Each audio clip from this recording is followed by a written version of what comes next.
Hit it!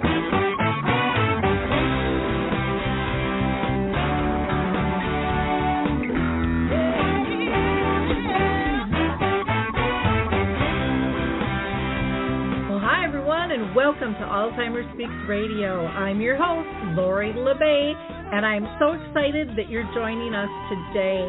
We are going to have a fascinating conversation as usual as we learn from people all around the world at all ages and stages of life. Stay tuned as we shift our dementia care from crisis to comfort. All right, here we go. What you think about, you will bring about.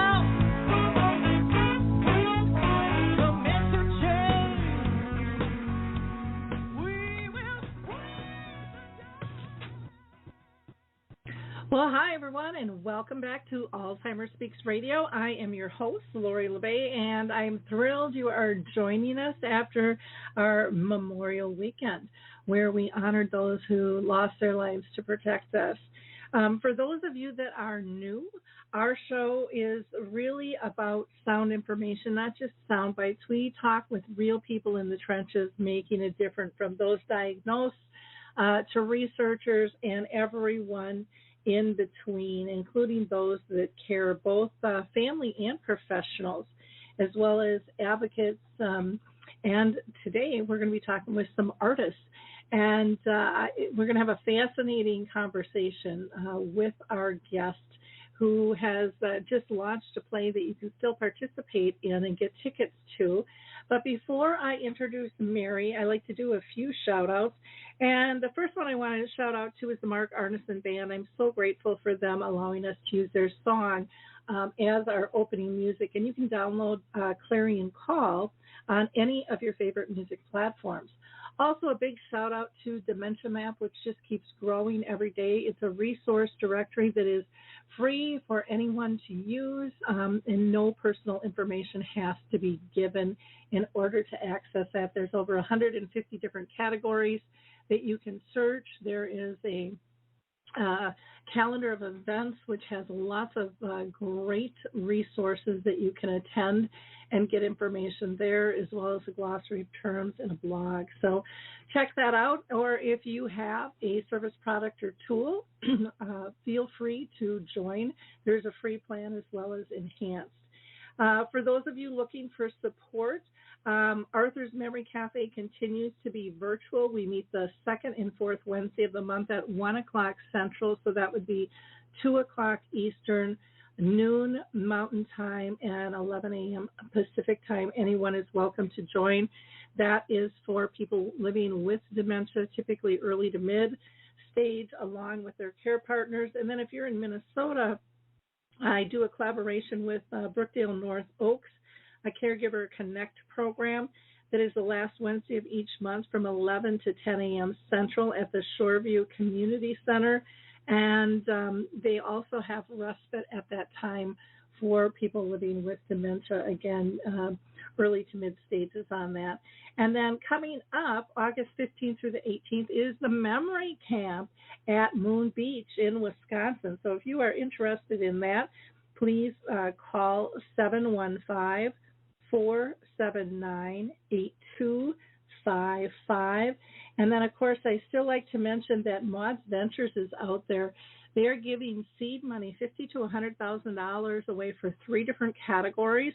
So check them out at maudsventures.org. We are going to hear right now from the Adaptive Equipment and Caregiving Corner as they talk about the footbar walker, and we'll be right back to introduce you with Mary and get started with our True Talk Radio. I love the footbar walker, and let me tell you why. It is the option for my toolbox that I've been waiting for. Let's be honest. There are some clients who, despite our best rehab efforts, just aren't able to return to performing a sit-to-stand transfer on their own.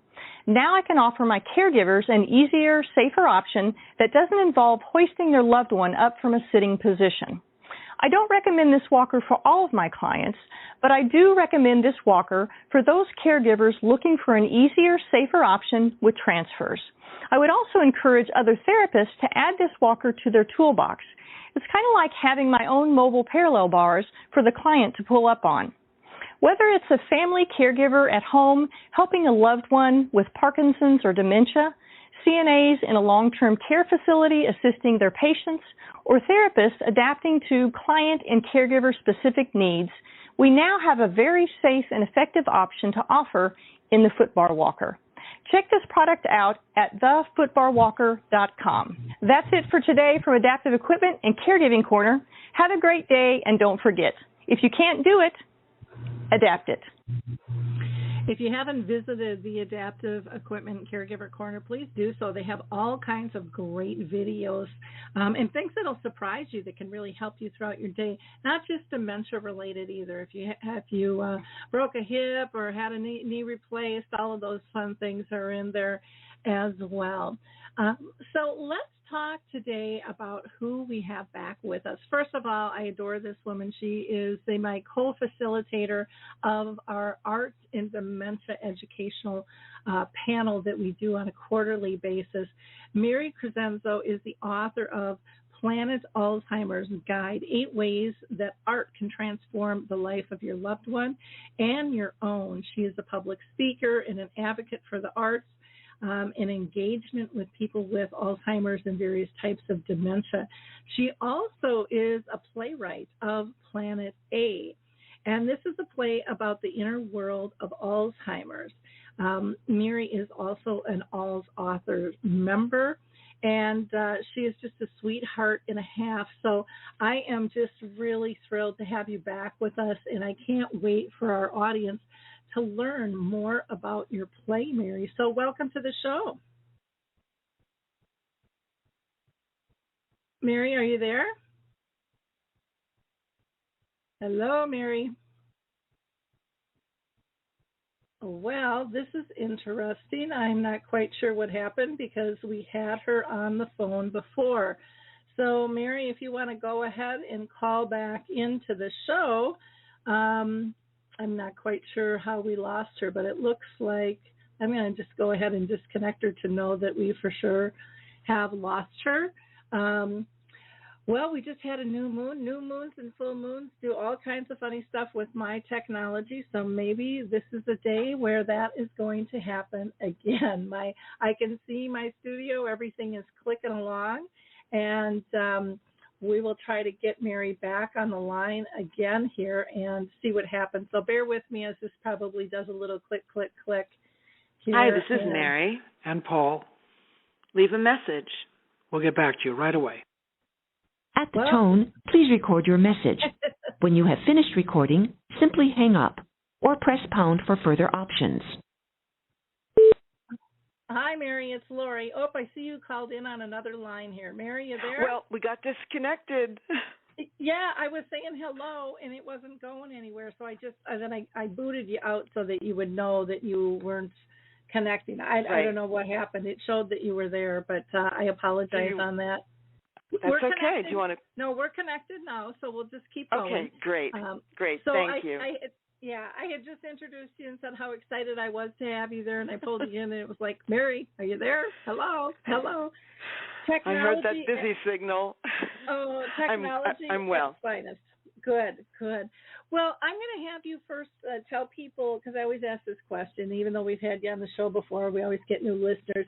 And that question is, have you been personally touched by dementia in your own family or circle of friends? I have not been touched by my own family, but I consider all the people I've worked with over the past 30 years who had lived and living with Alzheimer's or dementia as my friends and even my family. And so in working with these people using arts engagement as a pioneer in this field, in a way, I feel they're my family. So, but in terms of my own family, no. But when I got involved in this, I just said, I need to do this. I need to find ways to communicate and connect with those with this disorder. Okay, well, wonderful. Well, thank you so much for sharing that with us. Why don't you tell us what's going on with your book and then the play this June, which is Alzheimer's and Brain Awareness Month? Okay, I'm happy to do that. Well, first of all, my book is called The Planet Alzheimer's Guide, 8 Ways the Arts Can Transform the Life of Your Loved One and Your Own. And it's a how-to book for personal and professional caregivers as to how to use music, painting, storytelling, movement, dance, poetry to make connections, alternative connections, with those loved ones who have dementia or Alzheimer's. And it's for families also to do this, young and old. And it comes from my experience of working with persons with Alzheimer's and dementia, using my techniques that I've developed to find a way to connect and communicate. And so stories can begin being told from reciting a poem or looking at photographs. They may not seem a story that you might think it's the direction is going, but there's communication and connection going on. Same thing with painting, singing, movement, dance. Interaction, engagement creates a social connection, and just a better quality of life, not just for the person living with Alzheimer's and dementia, but also for the caregiver themselves. So that's the book, and it's available on Amazon. And then parallel to this, I wrote my play called Planet A about the inner world of Alzheimer's, and it was the book was inspired from the play. The play had been out before and had been on a stage in New York and in other places. And so I just felt that I need to share the voices of the persons that I worked with. I used my imagination in some ways to imagine what they might be thinking, but also the profound things that they said in the middle of something that did not, frankly, seem to make sense. I wanted to give these persons voices, their voices. And so through this creative source, it's a play based on monologues in the voice of these people, and also in the voice of the family members and staff members and caregivers, personal and professional, in things that they might not say if they thought that the person knew what they were saying. But the whole point is, let us talk about the dignity of persons with Alzheimer's and dementia, and let's give them voice in this creative way. So that's the play, and now it is going to be on stage, in a real stage, physical stage, at the Topanga Library stage in Topanga, California, for local persons who want to come see it. We have the added benefit of having someone from the Alzheimer's Association do a Q&A with us afterward, and then we're having a little reception after as well, and some door prizes too. But if you live around the world and you can't attend, then you can see it on Broadway On Demand, and I'll give you the quickest way to get to tickets for all of this. And the tickets, by the way, are a fundraiser for the Alzheimer's Association's yearly event called The Longest Day. So that's another way that you can see it. And so the best way to get to all these ways of making your donation and getting a ticket is to go to my website. And I have to thank Dave from Dementia Map for helping me put this website together and make it happen as beautiful as it is. And he helped me to establish under marycrescenzo.com a banner that says play. And when you hit that, it offers the 3 different ways to get your tickets. The tickets are $25, but it is a fundraiser. And so you can go to Broadway On Demand and see it between the 21st and the 30th of June once you have a ticket, as many times as you want. And you can invite as many family members or who you want to sit and watch it on your digital device or your TV. If you're local in LA, it gives you the link to get tickets that way. And if you just want to go directly to the Alzheimer's Association's page of The Longest Day, my page of my fundraiser, you can go there through the website also, and there's also a QR code there for that. And through that way, you can make your donation, and then I will get back to you with a code so you can see it. So it seems a little complicated, but it's really not. The website is the best direct way to find this. And I just hope that people will see Alzheimer's and dementia in a different way. You know, everyone knows someone who has this. It's in the back of our minds, but many people don't want to think about it. And I understand that, like cancer or AIDS, where there's fear. But I think that my play will make you think again. It'll make you look at this circumstance in a way you've never expected. And so that's what's happening right now, and I'm so happy to be able to share this with you, Lori, on your program. Thank you. Well, let's get back to kind of talking about what made you decide to write the book. Usually there's a trigger, something just happens. Is there a story behind that? And then we'll talk about the play as well. Yes, there is. In the mid-'90s, I was living in Tulsa, Oklahoma, and an artist friend of mine, father, developed Alzheimer's. And so he thought, well, how can I communicate? His name was Mel Lee, and how can I communicate with my dad? There's no more connection. And he thought, what do I know? And he said, I know art. So he took paper and pen and a brush and paint and just started to paint and have his father sit there with him and very simply guide him, his hand, and then let go. It's never painting or singing for these people. It's letting them do it. And it started working. And he was so thrilled and excited about this that he went to the Arts Council, which he and I were members of as teaching artists. And we were sent to different places in the community to do arts with various persons, adults, children, people with special needs, older adults. And he presented it to them, and they said, yeah, let's try this. And as a credit to the Alzheimer's Association of chapter in Tulsa, they said, we'll help to sponsor this.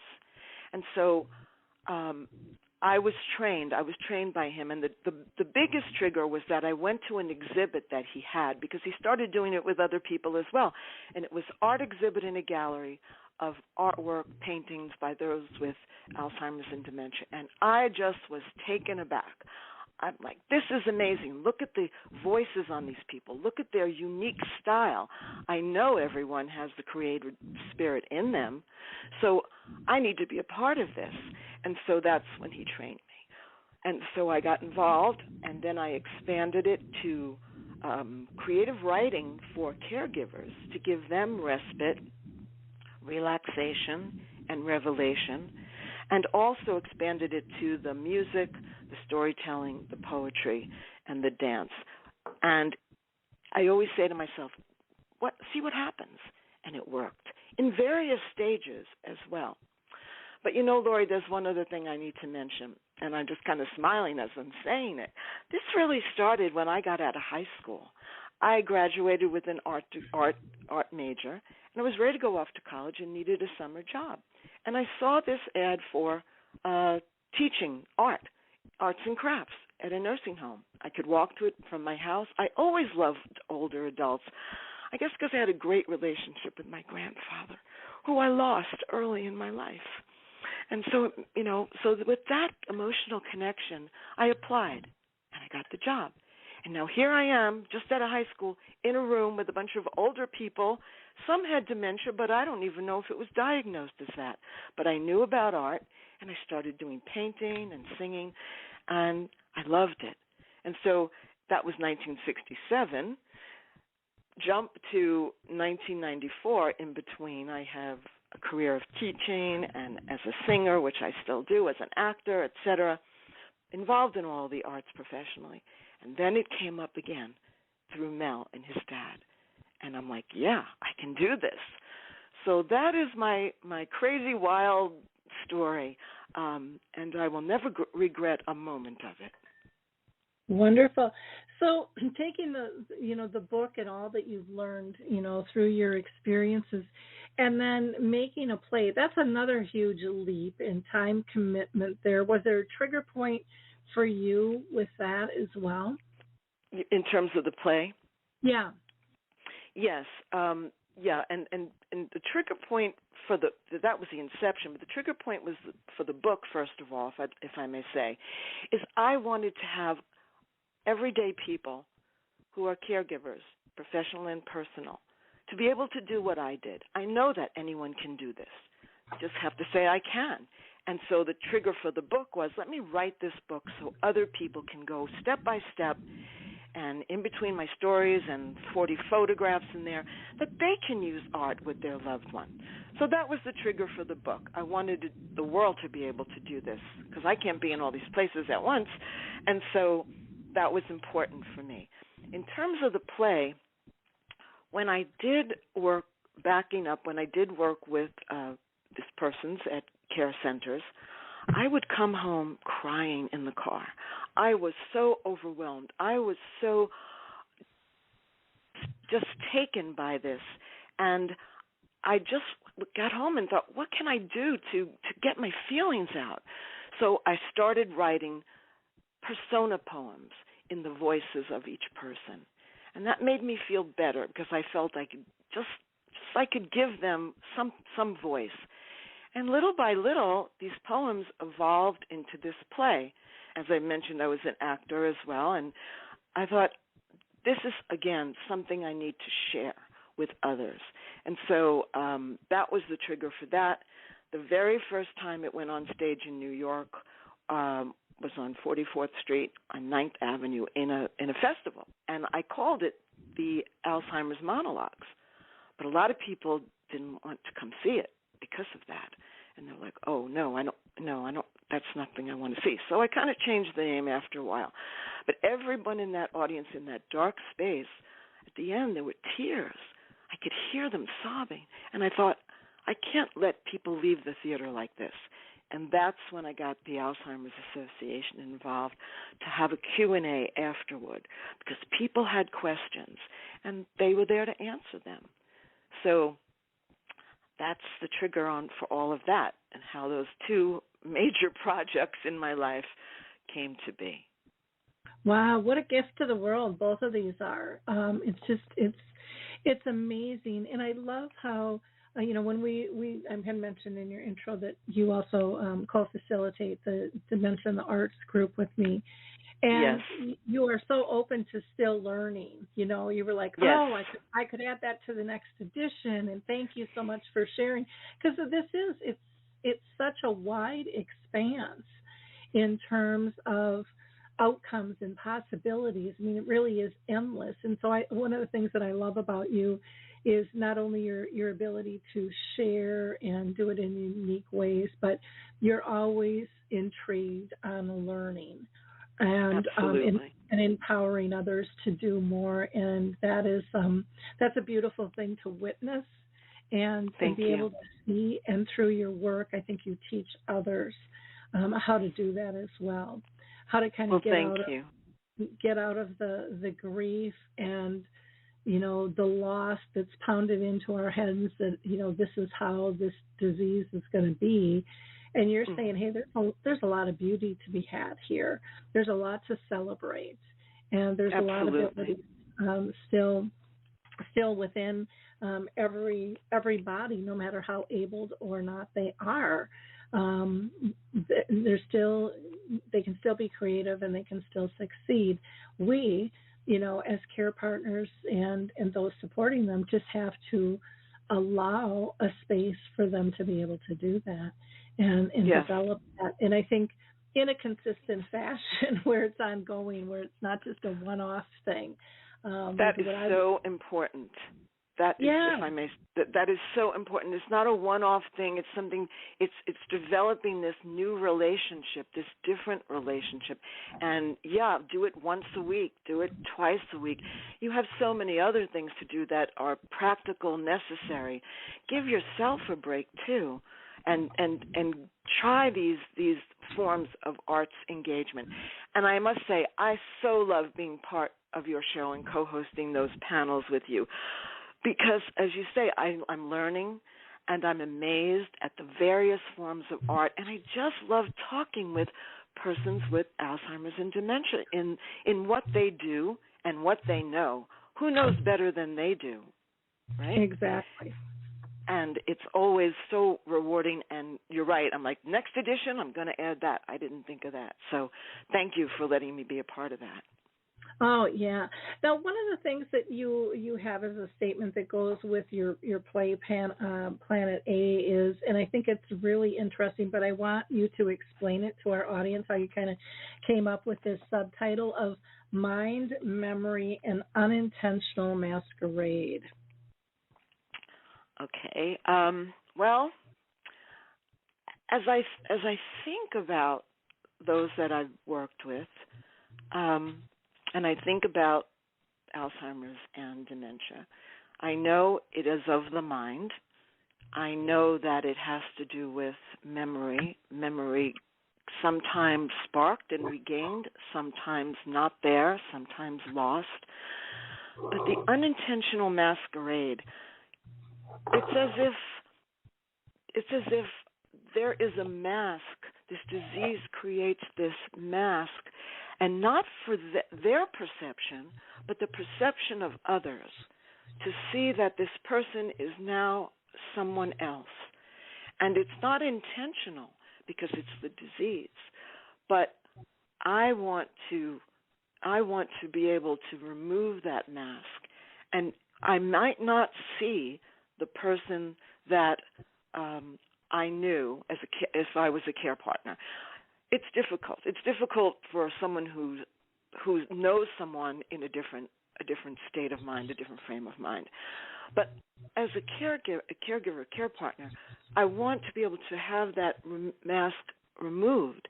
And so under there will be the essence of the person that has been in their so to speak, Alzheimer's life. But there will also be a new person, a person who will relate in a different way. And I find that the arts is the most accessible form because it's a common ground between us all. It's in the moment, it's uninhibited, and this has to do with a lot of how those with this disorder live in the moment, uninhibitedly. And so take that mask off and put it aside and say, Alzheimer's, I'm going to put you over here because now I'm going to deal with the person that I see in the present in front of me and work with them and engage with them. Because, I've learned this for sure.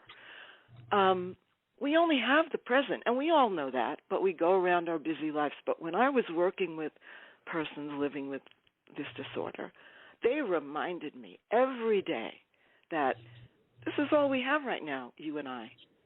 So let's make the best of it. Well, and what's interesting, too, is I love that phrase, unintentional masquerade, because a lot of times, and this comes out in our facilitation of our group, is they talk about trying to fit in. And I remember, one gal actually, a couple of them did mass, and one did mass of, this is what I project for you to see, but this is, and then they turn the mask around and show us the inside, and this is how I'm really feeling. And when you think about how much work that is to do, yes. And yet we're projecting everything is lost, and they are still trying so hard to meet our expectations of pulling them back in time to a place that they really can't be anymore. I found that really, really profound in and of itself.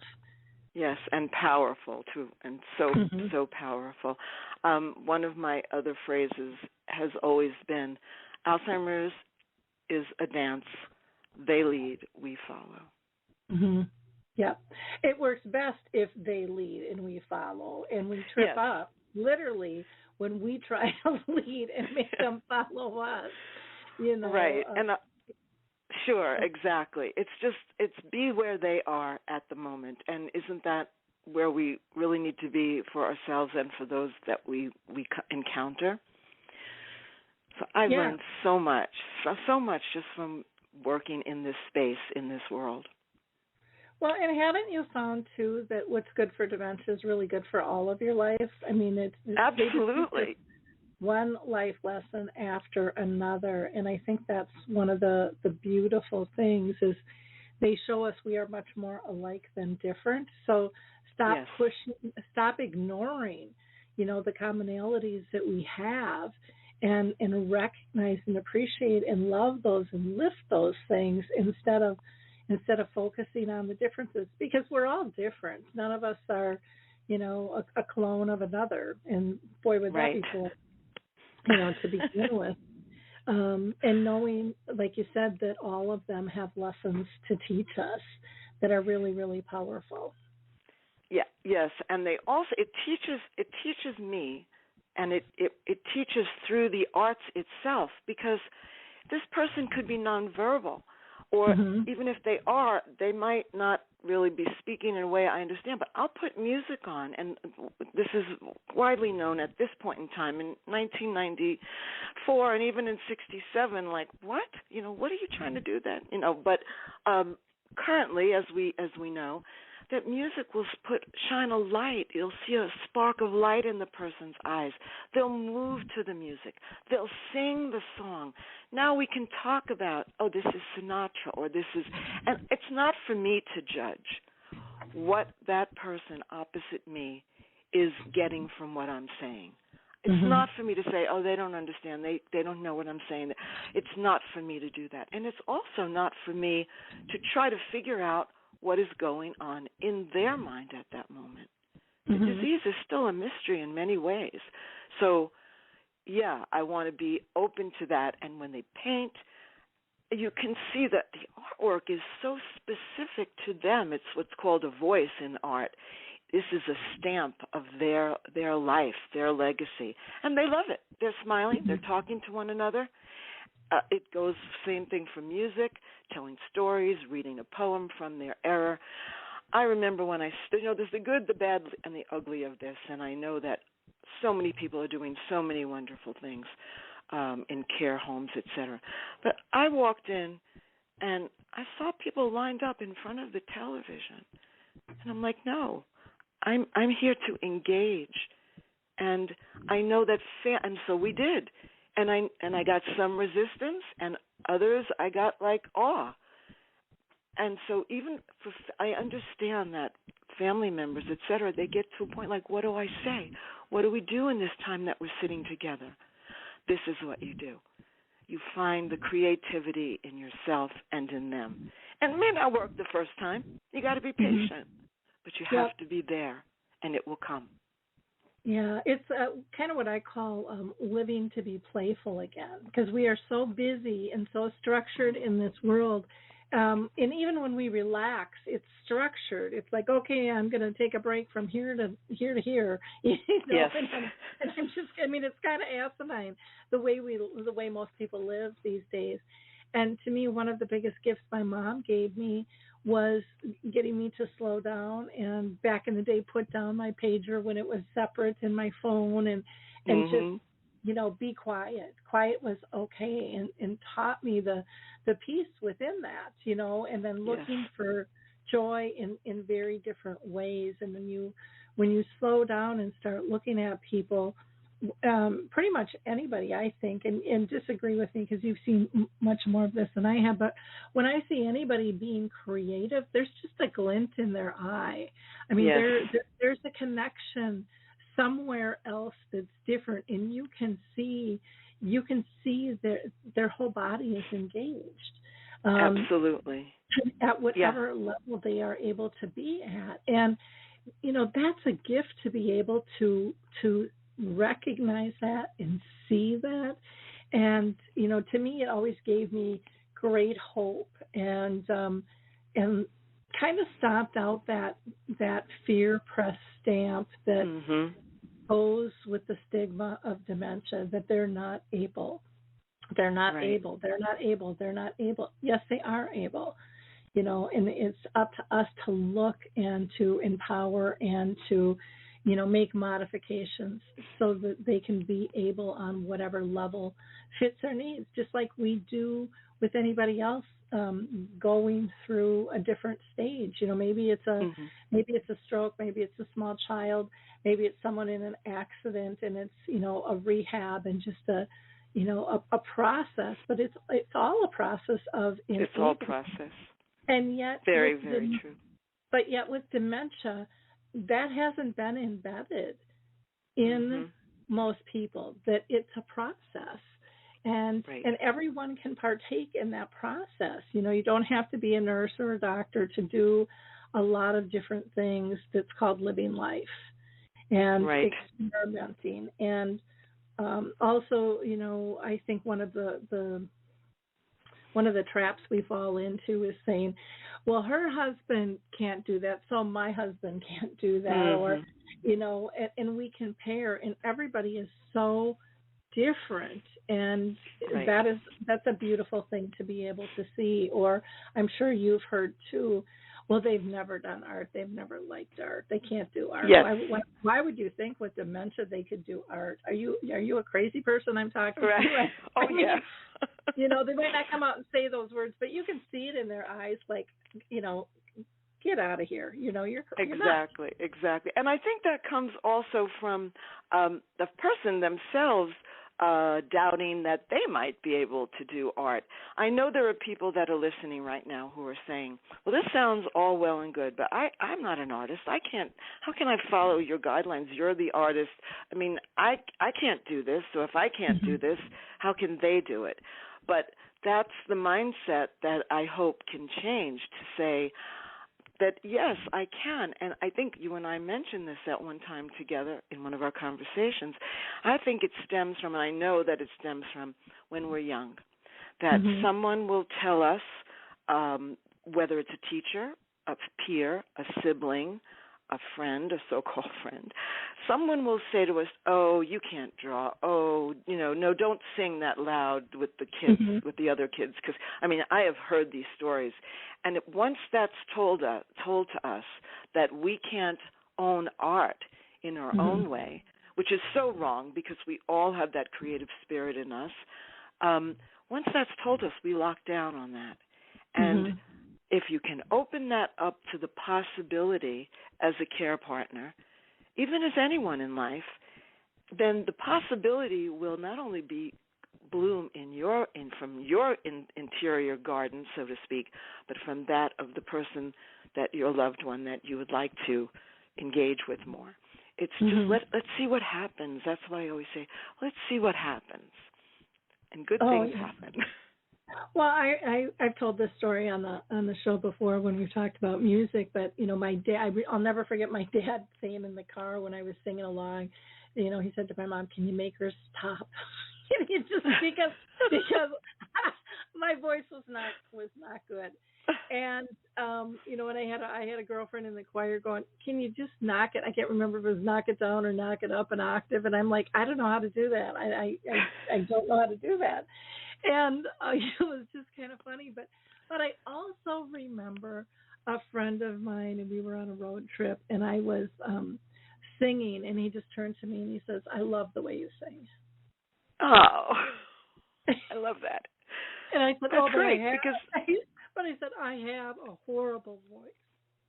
I know." Oh, so he was putting himself down while he was telling you how great your voice was. No, I was saying that to him. I know I have a horrible voice. Oh, you were saying. You don't have to say that. But you see right now what he said after that. I'm getting teary-eyed to this. And he said, I know. He said, "But your passion makes it so beautiful." Oh. And look at that validation and that love and joy. And you took that in, and now you let it work for you. I love that story. I still have a horrible voice, but he made me feel safe to be able to sing in front of. Safe. That's yeah. It is true, and I know people are thinking this too. Yes, there are people in the world who have a God-given or whatever kind of spirit from a higher power, given that they are extremely talented in their voices, in their dance, in their playing basketball. Yes, this is genetic, etc. That's true, but that doesn't mean that anybody can't still express themselves in their very own way, the best that they can, through the arts. Mm-hmm. It's there. It's so there. I had a student once, and I always said, like, I know I'm going to get everyone to do this one way or the other. We're going to get them to release this. And he was a little boy, and he said to me in a classroom, I don't want to. There was a writing course, a writing workshop. I came in as a teaching artist. I can't do this. I don't want to do this. I'm not going to do this. And I'm like, well, okay, what can I say? So I said, all right, well, you know what? Why don't you write that down? Why don't you write down, I don't want to do this. I can't do this. Write about how you're feeling about what I'm asking you to do. Mm-hmm. He said, okay. And there he was, writing like 2 full pages. So when it was over, I said, you just did it, because that's what you needed to express. And he just looked at me. I thought, yeah, okay. I got through to him. So, well, because in his mind, it had to be a certain thing, and he didn't feel like he would be validated speaking his truth. And yet that's what we all want to hear. You know, we all talk about how, how much relationships mean when they're authentic and how much we don't like it when people aren't authentic. And yet with somebody with dementia, we're trying to make them be inauthentic by fitting our mold. Mm-hmm. Very, very true. And we all know what that's like, to be put in a mold that doesn't fit us. We know how frustrating that is. And a person with dementia can still process all of that, Yes. So important stuff. Is there any, getting back to your play, is there a quote or two that you could share with us? A quote from the play. I'm trying to think now off the top of my head.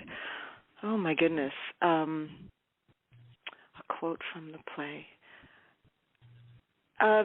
It's a little paraphrase from it. It's a scene where the arts facilitator, who's based on my experience, says that we do ballroom dancing here. It's their, they may not be able to, I'm going to mess it up, but let me give you the end quote. We do ballroom dancing here, and she talks about the different music, honky-tonk and swing, and then in the end she says they have the music in their bones. They dance, they smile, because they have the music in their bones. And that's where we have our sense memory, our muscle memory. So bring it out, I'm trying to think of another one that would come out. Well, and that's such a powerful thing. While you're thinking of that, I'll just throw in the, the film Alive Inside, where the music comes out. And people who are in end stages and their head down and sometimes drooling and really not communicating with anyone, and they just come alive. The whole title, Alive Inside. It's in their bones, it's in their soul, and it just reawakens. Exactly. And it does that with all of us if our ego is out of the way to let that out of the cage. Right, the cage. I like that cage. I like that aspect of the cage there. I'm what I'd like to do is just because my memory I can't memorize all my monologues in the show, but I'm just going to look and see if there's one that I can share with you, if you don't mind. So let's see. And there's not just monologues. There's interaction between some. There's a dance that happens between a husband and wife. I think that I have covered, I think, and if someone can prove me wrong, I'm happy to add to it. I think I've covered all of every kind of situation that you could have, that a person can have, a family member could have, in a scenario, and there's like so many different monologues within this. Let's see. I'm trying to find something. Let's see. All right. Thank you for allowing me to do this. I wasn't expecting to do it, but I don't mind doing it. I love doing it. Okay. Okay, how about this one, if I may? Sure. The arts facilitator says, and this is towards the end of the play, she says, on this planet, life is short and living is long. That if we can breathe, we can make someone smile. That there are worse smells than urine. One of them is death. In this place, I've learned that even a man in a diaper likes to dance, and that a woman will tell you how to brush her hair, even if she doesn't know her own name. Here, the rules of love, greed, and gender that reveal how we got here today. Here, I discover how those outside of these walls are afraid of death and time and loving, convinced that with enough certain material things we can live forever. Here there is no rushing around, no missing the bus, no drunk drivers. Here the bankers eat lunch with the janitors. The daughters of the revolution dine with the maids. On this planet, no one has time to snub others. Everyone's too busy keeping each other on their feet. On this planet, the birthday cakes are always bittersweet. The tea is flowing, and no one ever says, don't cry. Life on this planet is full of expert storytellers, a dying breed of technical advisors for the past who live in this parallel universe, a looking glass layered in silver, watching you, watching me. Wow, that was beautiful and powerful, and so much more. It was so descriptive and so lovely, and gosh, wouldn't it be nice to live in a world like that compared to the one we're living in right now, let alone the dementia world. But I mean, it's just Indeed. applicable to everything that we're going through these days. And I think too, and Mary, correct me if I'm wrong, but I think the world that we live in today makes the journey of dementia in some ways for many harder, because their burdens in overall life are just so overwhelming, and it's one more thing that they I agree. that they think that they can't control, and yet your play and your book open the door for ways for them to actually have powerful input to change stigma and allow someone a dignified and joyful life. And for that, I really thank you. You're welcome. Thank you. Thank you for giving me this opportunity to speak with you. Planet A is really my journey, and what I've learned through the voices of those that I have portrayed by actors. So I think in the end it is uplifting, and it is, again, reflecting the dignity of those living with Alzheimer's and dementia, and the dignity we all would like to have, and the validation. Exactly. Again, person with dementia is no different than you or I. We all are looking for the same types of thing. Now, Mary, you are also an AlzAuthor. You just recently became a member of that group, and so I want to congratulate you on that. And for our listeners who aren't aware, this is a group that was started by a couple of women that just thought, hey, why don't we support one another in our writings about this journey. They now have over 300 authors. They have a podcast called Untangling Alzheimer's and Dementia. They do traveling libraries. So many different things they offer. It is absolutely wonderful. All different genres as well, and their books and things are all vetted, so you can feel safe in terms of reading them. And the majority, if not all, I think, are written by people who have experienced the journey themselves in one format or another. Which I think. To say, go ahead. No, I was just going to say, which in and of itself, it comes from a real powerful place when you've got somebody in the trenches who's writing and speaking and telling their story. So go ahead. Indeed. I get so excited when I talk about AlzAuthors, because I'm so happy to be a part of this group.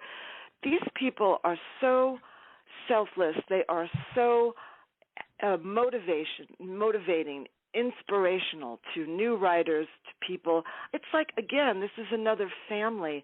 Writing is an isolated job, and to be part of this group and to listen to their webcasts and to read about what they're doing, and they're so supportive of each other. I am just in awe of this group, and that they started way back when actually my friend Trin Smith, who introduced me to you and to them, she was one of the first books in this group, and now, like you say, 300 plus. I just smile when I hear their name, because they're given so much to this Alzheimer's space and such education, and like you say, a safe place by books that are vetted in so many different topics, such a variety of angles in looking at this. I love them as I love you. Well, I mean, for what you do out here, you're the everything everything Alzheimer's, and I just have to say, again, I'm so grateful to know you and to be part of that group. I never knew this world was going to expand even further into where I am now. I never thought about, okay, I'm doing my work, but I never thought, okay, how can I tell everybody about this? I was just so busy creating my techniques, et cetera, and sometimes, being, again, like lauded, and other times being like, oh, get out the door, we're not interested. But the fact that I never expected my life to be expanded to such wonderful people and to be able to reach so many people, and it's all because of this work. So here I am, and again, like I said, I'm happy to be here and don't regret a moment of it, and that's thanks to you and to all the people who support and are open to hear different ways of being with those that we love. So thank you. Well, it takes all of us. And again, in wrapping up, I just want to reiterate, you can celebrate and see the play Planet A, and that runs from June 21st, which is the longest day, which the Alzheimer's Association has kind of named, through June 30th, if you want to be able to rewatch that. And it looks like donations are $25 or more, yes, made through your donation page. And they can get access to all of this stuff through your website, which we have posted. And then you can also email Mary, planetatheater@gmail.com, if you want to converse with her specifically.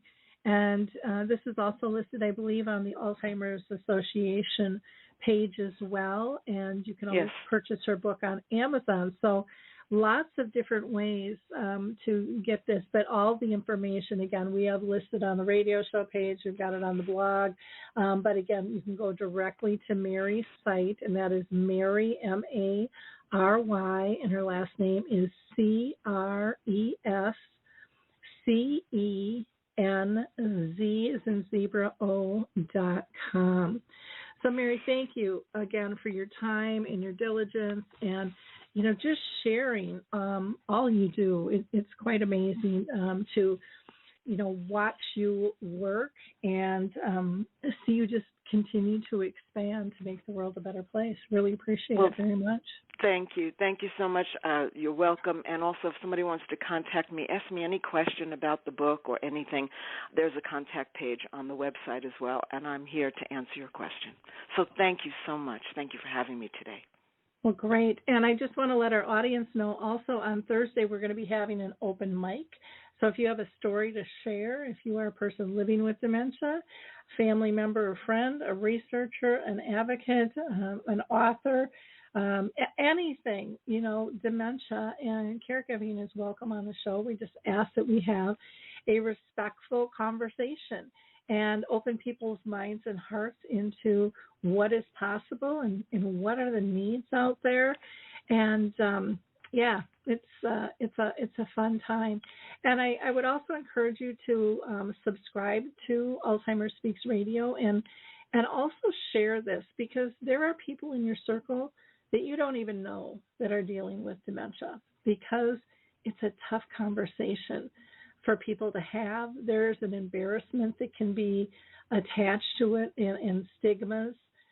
Some people, you might have really good friends at work that are dealing with this, but they don't want their employer to know. There's lots of different reasons, but the more information we can get out there, the more resources that they can have. And I love the idea of this play, because I think plays and films and things and books are just a whole other way for people to be able to go into a safe place and look at things from a little different angle. I think that multimedia is very, very helpful for people. So yes.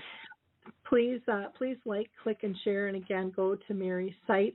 On our way out, we are going to hear from the AlzAuthors, and I encourage you to check them out as well. Thank you. Hello, podcast listener.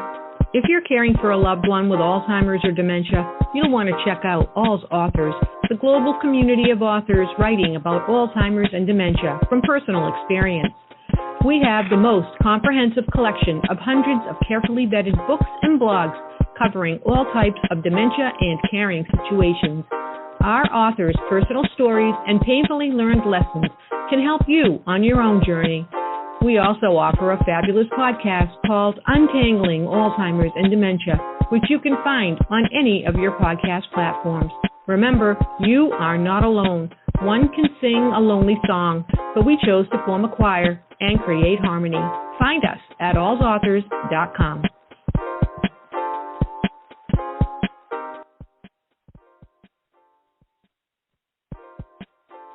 Hello, podcast listener.